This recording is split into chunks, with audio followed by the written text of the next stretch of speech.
Principal किसी भी student का आइडेंटिटी चेंज करने के लिए कैसे ऑथराइज्ड है? जी हाँ बताइए। नमस्ते सर, मैं नागपुर महाराष्ट्र से हूँ। मेरा क्वेश्चन एड्रेस चेंज से रिलेटेड है। एड्रेस चेंज में पहले son of, daughter of, care of, इस तरह के 3 ऑप्शन आते थे।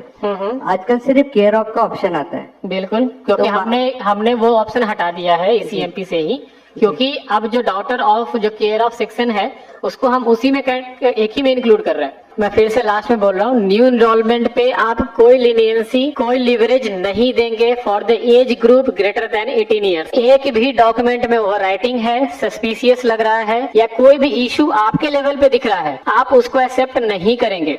मेरे पास नहीं भेजेंगे आप उसको पैकेट को। हमारे पास स्ट्रिक्ट ऑर्डर है from ministry of home affairs on the new enrolment. आप इस चीज को सीरियसली लीजिएगा। न्यू एनरोलमेंट में अगर क्यूसी में पास होता है, क्यूसी विल बी पेनलाइज, और एनरोलमेंट ऑपरेटर अगर हमें भेज रहा है वो भी पेनलाइज होंगे और ज्यादा होंगे, क्योंकि अब जितने आधार बन गए हैं मैक्सिमम लोग आइडेंटिटी चेंज करवा रहे हैं। और आइडेंटिटी चेंज करने के लिए जो मैंने आपको बताया था, स्टैंडर्ड सर्टिफिकेट मैक्सिमम लोग यूज कर रहे हैं। आप स्टैंडर्ड सर्टिफिकेट नहीं लोगे for the name change, gadget notification हो ना हो, doesn't matter, standard certificate is not applicable.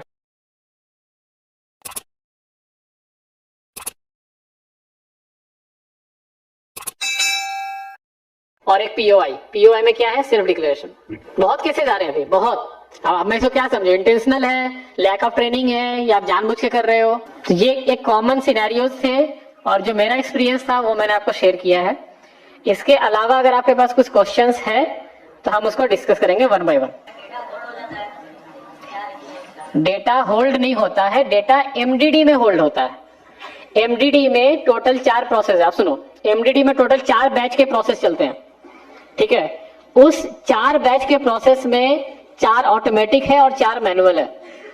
अगर किसी जगह पे वो सस्पिशियस लगा सिस्टम को, लेकिन जो मैनुअली जो चेक कर रहा है उसको लगा कि नहीं, तो वहां पे आपके पास वो जब चेक करोगे तो दिखेगा डेटा होल्ड पे है। क्यों? क्योंकि वो मल्टीपल टाइम वो रिप्रोसेस हो रहा है। सर, जब एनरोलमेंट करते हैं, सर मैं इधर एनरोलमेंट करते हैं, एक बंदे की मशीन है, उसमें वो बंदा एनरोलमेंट करता है, उसमें एनरोलमेंट लिखा हुआ आ रहा है, enrolment got rejected due to technical reason.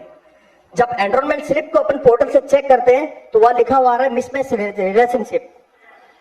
Agree होता है? क्यों होता है जी? आपको नहीं पता क्यों होता है? नहीं। किसी को पता है रिलेशनशिप मिसमैच क्यों होता है?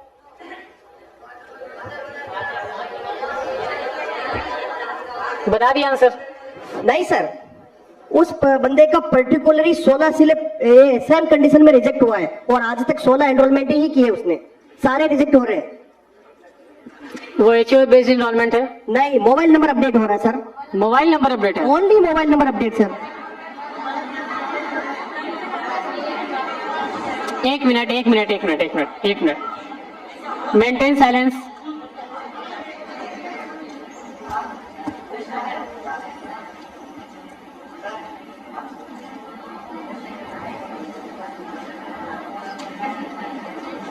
देखो मेरे पास 2 ऑप्शन है, या तो मैं क्वेश्चन आंसर करूं, और नहीं तो आप बोल लो, मैं जाता हूं। मेरे पास नॉलेज है, इंफॉर्मेशन अगर आपको चाहिए तो ठीक है, नहीं चाहिए तो जैसे सिस्टम चल रहा हो चलता ही रहेगा, कुछ भी कर लो, आप सुधार नहीं सकते। एक क्वेश्चन है, क्वेश्चन 1 बाय 1 कीजिए, उसको एड्रेस करेंगे तो शायद जिसको नहीं पता उसको भी समझ में आएगा कि वो ऐसा प्रॉब्लम है, शायद मेरे लिए भी वो न्यू लर्निंग कर वो। एक साथ क्वेश्चन पूछोगे तो ना मुझे समझ में आएगा, ना मैं किसी का आंसर दे सकता हूँ। हाँ, आप बोल रहे थे कि एचओ बेस्ड एनरोलमेंट नहीं है, बट वो मोबाइल नंबर अपडेट में बार बार इनकरेक्ट रिलेशनशिप में रिजेक्ट हो रहा है। जी सर। ठीक है, ये रिजेक्शन कोड गलत पिक कर रहा है, वो रिजेक्शन कोड नहीं होगा, वो गलत सेडा से पिक हो रहा है। या ये आईडी कुछ सैंपल आप निकाल के भेज देना रीजनल ऑफिस को, वो एनालिसिस करके आपको वापस बता। सर मैंने टेक सपोर्ट पे मेल किया था। टेक सपोर्ट नहीं, आप रीजनल ऑफिस अप्रोच कीजिए, रीजनल ऑफिस को बोलिए कि ये कुछ सैंपल ईआईडीज है 5-6 जो कि इस एरर कैटेगरी में रिजेक्ट हो रहे हैं, जो कि सिर्फ मोबाइल अपडेट है। सर उस पर्टिकुलर उस ऑपरेटर का ही हो रहा है। एग्जैक्टली यही मैं बोल रहा हूँ कि किसी एक पर्टिकुलर एक सिनेरियोज में हो रहा है ना, तो उस सिनेरियोज का एक एनालिसिस करना पड़ेगा, जो आपको रीजनल ऑफिस, जो कि आपको उसको हेल्प करेगी। रीजनल ऑफिस के पास आप अपना ये केस ना आप रिटर्न में दे दो, हम एक बार रीजनल ऑफिस से बात करके आप इस पे रिवर्ट करें। Thank you sir, thank you. लिख लीजिए इसको। ठीक है, नेक्स्ट क्वेश्चन। जी हाँ बताइए। नमस्ते सर, मैं नागपुर महाराष्ट्र से हूँ। मेरा क्वेश्चन एड्रेस चेंज से रिलेटेड है। एड्रेस चेंज में पहले son of, daughter of, care of, इस तरह के 3 ऑप्शंस आते थे। आजकल सिर्फ केयर ऑफ का ऑप्शन आता है। बिल्कुल, क्योंकि हमने वो ऑप्शन हटा दिया है ECMP से ही, क्योंकि अब जो डॉटर ऑफ जो केयर ऑफ सेक्शन है उसको हम उसी में एक ही में इंक्लूड कर रहे हैं, सबके लिए सिंपल एक रूल। जी सर, दिक्कत इसमें होता है ना, महाराष्ट्र में क्या होता है, first name, middle name, last name होता है, तो उसमें दिक्कत नहीं होती। कुछ लोग MP साइड से आते हैं, उसका नाम होता है अशोक कुमार और पिता का नाम होता है मुकेश कुमार, तो वो लोग साथ में नहीं लिखते, वो नाम में फर्स्ट नेम में ही लिखते हैं अशोक कुमार और फिर नीचे में सन ऑफ का ऑप्शन होता था तो वहाँ मुकेश कुमार, फिर एड्रेस स्टार्ट होता था। तो अभी साथ में लिखने के लिए उसके पास डॉक्यूमेंट नहीं होता, उसके पास सिर्फ मुकेश कुमार का ही डॉक्यूमेंट रहेगा, पापा का नाम साथ में ऐड नहीं रहता उसके डॉक्यूमेंट में। नहीं, तो आप केयर ऑफ सेक्शन में ही उसको डाल दीजिए ना, मेरे पास तो रेस्पेक्टिव डॉक्यूमेंट आ गया ना उसका। जी जी, उनको क्यों चाहिए कि वो सन ऑफ ही लिखवाएं अपने आधार पे? तो क्योंकि वो नाम के साथ ऐड नहीं होता ना उनके पापा का नाम, वो साथ में सिर्फ फर्स्ट नेम और कुमार ऐड करवाते हैं बस। एग्जैक्टली वही मैं बोलना चाह रहा हूँ कि जो आप जो रेसिडेंट के इस पॉइंट ऑफ व्यू से सोच रहे हैं, आप आधार के पॉइंट ऑफ व्यू से सोचिए कि अगर मैंने ये लीनियंसी दी तो कल को कोई भी जो नेम अपडेट होता है वो नेम अपडेट भी कोई एक ID प्रूफ दिखा के वो कर लेगा। जो एक पैन कार्ड दिखाएगा वो बोलेगा कि ऊपर मेरा नेम है, नीचे फादर नेम है, आप उसको पिक कर लो। मैं क्यों पिक करूं उस चीज को? इसीलिए हमने उसको स्टैंडर्डाइज कर दिया है कि नहीं, केयर ऑफ सेक्शन ही रहेगा। आप जो एनरोलमेंट स्लिप में आप डालोगे उसके कॉरेस्पॉन्डिंग जो डॉक्यूमेंट होगा वहां पे अगर उनका नाम होगा तो वेल एंड गुड है, नहीं होगा तो हम उसको रिजेक्ट करेंगे। जी, और सर एड्रेस से रिलेटेड एक और क्वेश्चन है, अगर इलेक्ट्रिसिटी बिल हम ऐड कर रहे हैं प्रूफ ऑफ रेसिडेंट में, सुनो बाकी लोगों को भी समय दो सर सेम एड्रेस से रिलेटेड पूछ रहा हूँ। ठीक है, दूसरे लोग भी पूछ लेंगे। सर सर एक एरर आ रही है, अपडेट किया, कहाँ से बोल रहे हैं? हाँ सर आधार कार्ड अपडेट किया, 4 दिन बाद साइट पे स्टेटस चेक किया, आधार सक्सेसफुली अपडेटेड जनरेटेड, लेकिन डेटा उसका डाउनलोड कर रहे तो पुराना ही डेटा उसका शो कर रहा है। बिल्कुल हो सकता है। आधार अपडेट होने के बाद जो मैंने FMS तक आपको फ्रॉड मैनेजमेंट सिस्टम तक समझाया था, उसके बाद एक प्रोसेस होता है UID पिकर। UID पिकर में क्या होता है कि अगर न्यू एनरोलमेंट है तो एक 12 नंबर का रैंडम जो डिजिट है वो पिक करके उसके साथ एसोसिएट होगा, या फिर अगर अपडेट है तो उस नंबर के साथ उसको लिंक करके आधार जनरेट किया जाता है, जो कि बाद में XML फाइल जनरेट होता है। आधार आपका अपडेट हो गया है, लेकिन जब तक XML फाइल जनरेट नहीं होगा तब तक आप उसको डाउनलोड नहीं कर सकते। XML फाइल बेसिकली जो आपका लुक एंड फील होता है ना, जो आप डाउनलोड करते हैं उसको XML फाइल बोलते हैं। तो वो जब होगा तो फिर आप उसको डाउनलोड कर सकते हैं। 1 मिनट, कहाँ से? हाँ बताइए। वो कोई बोलना चाह रहा था, हाँ बताओ। हाँ इधर।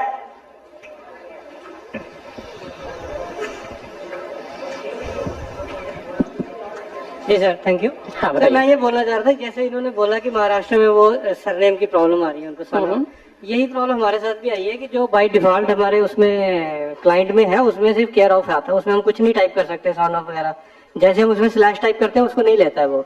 लेकिन यही अगर हम ऑनलाइन करता है कोई तो उसमें वो ले लेता है। लोग हमारे पास आते हैं कि हमने उनको रिफ्यूज किया, हमने उनको बेवकूफ बनाया, लेकिन उन्होंने खुद किया या किसी और से ऑनलाइन करवाया उन्होंने, तो वो उनका बन के भी आ गया। ठीक है, वैलिड पॉइंट नोटेड, हम देखेंगे इस पे। वैलिड पॉइंट है, हमारी टीम से कोई इस पॉइंट को नोट कर लीजिएगा कि ECMP क्लाइंट में ऑप्शन नहीं आ रहा है, SSUP में ही ऑप्शन है। Next question, 1 by 1।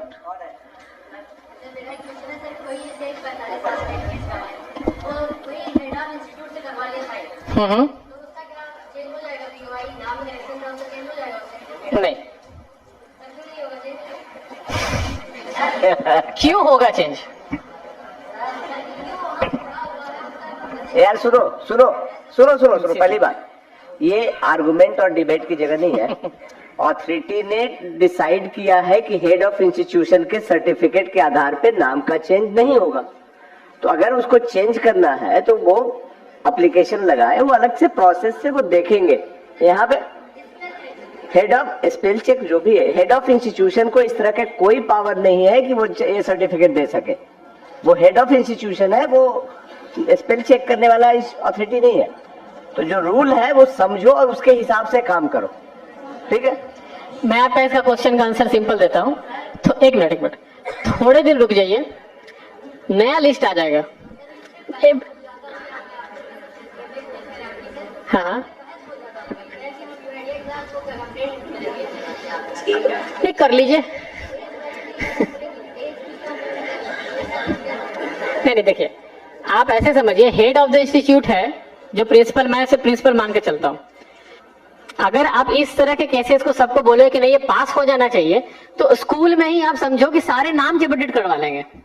गीता जो है GEETA से GITA हो जाएगी।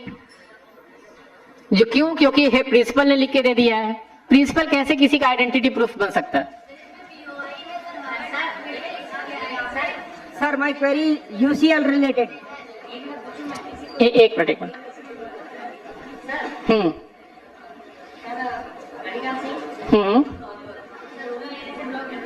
हाँ बताइए। ठीक है।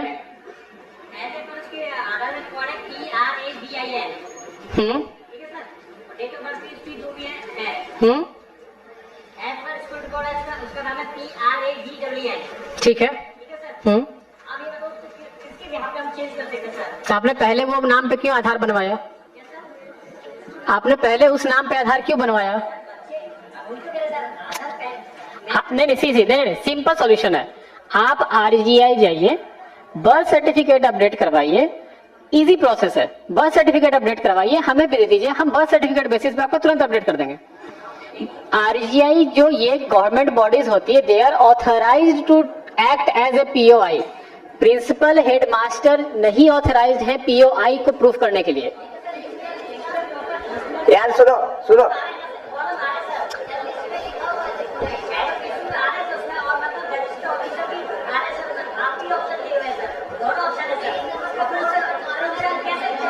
एक मिनट। क्या लिखा हुआ है लिस्ट ऑफ डॉक्यूमेंट में?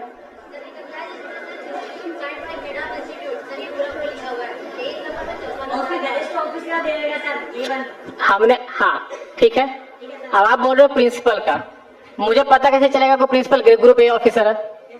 ग्रुप A ऑफिसर है, मुझे कैसे पता चलेगा?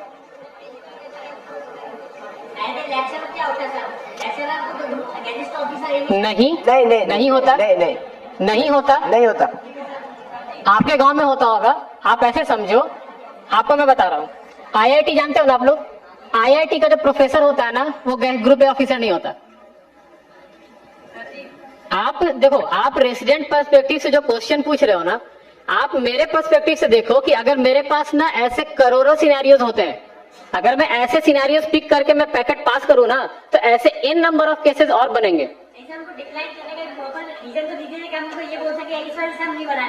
आप रेगुलर POI डॉक्यूमेंट लेके नहीं सी आप देखिए, न्यू इनरोलमेंट जो है, आप सुनो, मेरा नाम XYZ था, ठीक है। XYZ मेरा नाम आधार में बन गया, ठीक है।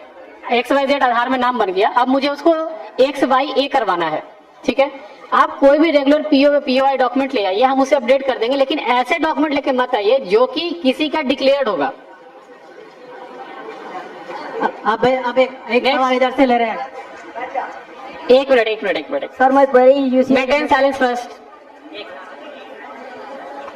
हाँ सर बताइए। Sir maximum time of update 3 महीने 4 महीने तक होल्ड में रहता है, और उसके बाद में अंडर प्रोसेस ही लिखा हुआ आता है, भले ही हमने केवल मोबाइल नंबर अपडेट किया हो। एग्री होता है। तो कोई सॉल्यूशन इसके लिए देखिए, ये जो है ये कोई इंटेंशनल प्रॉब्लम नहीं है। ये क्या होता है ना कि जब आप कोई भी आधार को अपडेट करते हैं, आप वहां पे बताते हैं कि मोबाइल नंबर अपडेट है, लेकिन जो प्रोसेस है पूरा अपडेट होने का, वो प्रोसेस तो वो ट्रेवल करेगा। उसके बीच में कहीं पे भी उस पैकेट का स्ट्रक्चर खराब हो गया ड्यू टू टेक्निकल रीजंस, मतलब टेक सेंटर में कुछ हुआ, हमने ECMP क्लाइंट वर्जन अपडेट कर दिया, या फिर कुछ अपडेट आ गए, इसकी वजह से क्या होता है कि उसका रैंडम में बीच रास्ते में उसका पैकेट का स्ट्रक्चर खराब हो जाता है। वो उसको बार रिकॉल करता रहेगा कि पुराने वाले आइडेंटिटी पे, कभी कभी पास कर जाता है, कभी कभी वो अंडर प्रोसेस अटक जाता है। कभी कभी ये भी होता है कि आप ECMP से डालिए, वो अंडर प्रोसेस है, SSUP से डालिए, वो पास पहले निकल जाता है। कई बार कस्टमर के पास में रिजेक्ट का मैसेज आता है, और जब डाउनलोड करते हैं तो सही से डाउनलोड हो जाता है। हाँ बिल्कुल। वो देखिए, हमने क्या बोला कि हमारा जो सेडा सिस्टम है, सेडा सिस्टम पे हमने अपडेट कर दिया। जो पोर्टल है या रेसिडेंट को जो मैसेज जा रहा वहां अपडेट नहीं हुआ, लेकिन जो उसका XML फाइल है वो जनरेट हो गया। उस केस में उसका आधार अपडेट हो चुका है, वो डाउनलोड कर सकते हैं। लेकिन जो पोर्टल जो आप बात कर रहे हो अंडर प्रोसेस है, वो वहां पे अपडेट नहीं हुआ है। सर एक चीज ये वाइस वर्सा भी हो सकता है। ECMP में पैकेट को चेक किया जा सकता है, जबकि UCL में हम चाहते हैं कि लास्ट में सबमिट करने से पहले एक बार हम पूरा व्यू करके देख लें कि हमने डाटा सही से सही से डाटा डाला नहीं डाला। सबमिट से पहले एक व्यू का ऑप्शन हो, रिव्यू का, तो उसमें सारी चीजें एक साथ दिख जाए, उसके बाद सबमिट हो। Valid point. टीम प्लीज इस पॉइंट पर भी लिख लीजिए कि UCL में अगर UCL में जैसे ECMP में दिखता है वैसे UCL में भी ऑप्शन होना चाहिए समराइज सबमिट करने से पहले कि एक बार ऑपरेटर जो है चेक कर सकें कि इस इंफॉर्मेशन को डाला वो सही है या नहीं। वैलिड पॉइंट है, टीम इस पर नोट कर लीजिए। Thank you. एक सर लैंग्वेज चेंज का ऑप्शन नहीं होता यदि किसी UCL में, यदि हमें किसी महाराष्ट्र वाले का डाटा अपडेट करना है, एड्रेस अपडेट करना है, उसके बाद में वैलिड डॉक्यूमेंट भी है, लेकिन हम उसे हिंदी लैंग्वेज में कन्वर्ट नहीं कर सकते, और महाराष्ट्रियन हमको आती नहीं है, कन्नड़ हमको आती नहीं है, केवल हम इंग्लिश में उसका डाटा अपडेट कर सकते हैं, लेकिन हिंदी में उसमें लोकल लैंग्वेज में क्या आ रहा है ये हम नहीं जानते। लोकल लैंग्वेज चेंज करने का ऑप्शन भी होना चाहिए ताकि हम हिंदी में उसका एड्रेस अपडेट कर सके जो उसके वैलिड डॉक्यूमेंट में है। ठीक है, आपका क्वेश्चन का आंसर देंगे तिवारी जी, एक बार जाकर उनको आंसर दीजिए। नेक्स्ट क्वेश्चन पूछिए, आप जाकर उनको इन पर्सन आंसर दीजिए। UCL क्लाइंट जो होता है ऑनलाइन चलता है और जो ECMP क्लाइंट होता है वो ऑफलाइन होता है। हम डेटा जो अपलोड करते हैं वो ऑनलाइन करते हैं, बट जो इनरोलमेंट न्यू या अपडेट करते हैं ऑफलाइन करते हैं ECMP क्लाइंट से। तो जो हमारा पहले आधार बन चुका है जिस लैंग्वेज में, उस लैंग्वेज को रेसिडेंट जब अपना थंब लगाता है तो डेटा फैच करके सिस्टम पर दिखाता है और उसी डेटा पे हम जो है अपना अपडेट करते हैं। तो हमारा ओल्ड डेटा ऑलरेडी जब सिस्टम में रखा हुआ है और हमारा ऑथेंटिकेशन करके वो भेज रहा है तो उसमें हम चेंज नहीं कर सकते हैं। आपको चेंज करने के लिए क्लाइंट के थ्रू अपलोड करेंगे तब जाकर चेंज होगा, क्योंकि आपका उसमें बायोमेट्रिक लिया जाएगा। UCL ऑनलाइन क्लाइंट चलता है। एक मिनट। UCL से रिलेटेड अगर क्वेश्चन है तिवारी जी एक बार जाकर उनको इन पर्सन बताइए। दूसरा क्वेश्चन पूछिए कोई। एक minute. One at a time. Family है, उसके 5 मेंबर थे, तभी डॉक्यूमेंट अपडेट का ऑप्शन आया हुआ है। ठीक है, 1 मिनट साइलेंस प्लीज। मैंने उस फैमिली के 4 डॉक्यूमेंट अपडेट्स कर दिए। जो उनकी मदर है उनका जैसे ही मैं डॉक्यूमेंट अपडेट के लिए फिंगर लगाता हूँ आधार नंबर डाल के तो सिस्टम हैंग हो जाता है। वो कम से कम 5 बार ट्राई कर चुका हूँ मैं 1 महीने के अंदर, 5 बार सेम प्रोसेस हुआ है। उस पर्टिकुलर उस रेसिडेंट के साथ ही हो रहा है? हाँ, उसी के साथ हो रहा है। बायोमेट्रिक लेने का टाइम होता है? हाँ, जैसे बायोमेट्रिक लिया फाइल आधार हाँ, किया। वो इसीलिए हो रहा होगा कि लास्ट टाइम जो उनका आधार बना होगा या अपडेट हुआ होगा बायोमेट्रिक का स्कोर सही नहीं होगा और वो दोबारा जब आप अपडेट कर रहे हो तो बायोमेट्रिक मैच नहीं कर रहे, इसलिए सिस्टम आपको अलाउ नहीं करता है। उस रेसिडेंट का आप अलग से स्पेशल रिक्वेस्ट रेज कीजिए आरओ को, आरओ वहां पे बुला कर उनको अपडेट करेंगे, आपसे नहीं होगा फिर। हाँ,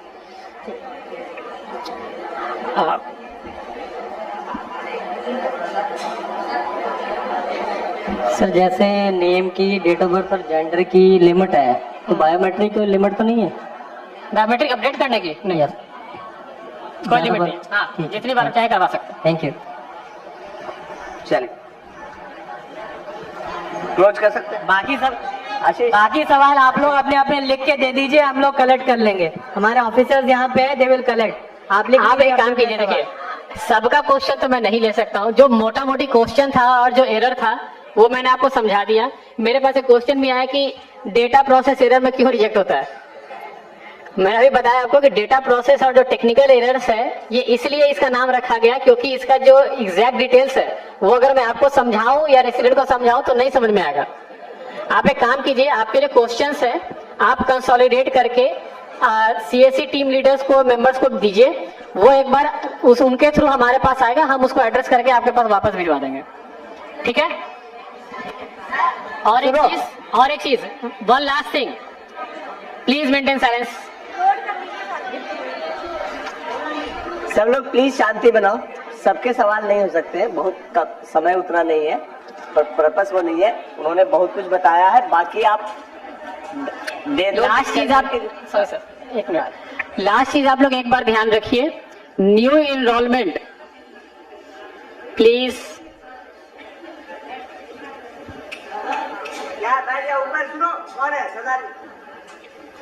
बैठ जाइए आप लोग ऊपर सारे, प्लीज। न्यू इनरोलमेंट जो मैंने पहले भी बोला था, मैं फिर से लास्ट में बोल रहा हूँ, न्यू इनरोलमेंट पे आप कोई लीनियंसी, कोई लिवरेज नहीं देंगे for the age group greater than 18 years. एक भी डॉक्यूमेंट में ओवर राइटिंग है, सस्पिशियस लग रहा है या कोई भी इशू आपके लेवल पे दिख रहा है, आप उसको एक्सेप्ट नहीं करेंगे, मेरे पास नहीं भेजेंगे आप उसको पैकेट को। हमारे पास स्ट्रिक्ट ऑर्डर है from ministry of home affairs on the new enrolment. आप इस चीज को सीरियसली लीजिएगा। न्यू इनरोलमेंट में अगर क्यूसी में पास होता है, क्यूसी विल बी पेनलाइज्ड, और इनरोलमेंट ऑपरेटर अगर हमें भेज रहा है वो भी पेनलाइज होंगे और ज्यादा होंगे, क्योंकि अब जितने आधार बन गए हैं मैक्सिमम लोग आइडेंटिटी चेंज करवा रहे हैं, और आइडेंटिटी चेंज करने के लिए जो मैंने आपको बताया था स्टैंडर्ड सर्टिफिकेट मैक्सिमम लोग यूज कर रहे हैं। आप स्टैंडर्ड सर्टिफिकेट नहीं लोगे for the name change, gadget notification हो ना हो doesn't matter, standard certificate is not applicable. ये 2 पॉइंट आप ध्यान रखेंगे आगे से जब भी इनरोलमेंट या अपडेट कीजिएगा। Standard certificate for old POI और न्यू इनरोलमेंट में हर एक टैब्स में मुझे डॉक्यूमेंट चाहिए और वैलिड डॉक्यूमेंट चाहिए। क्लियर है? Yes no? Okay, thank you and have a good day.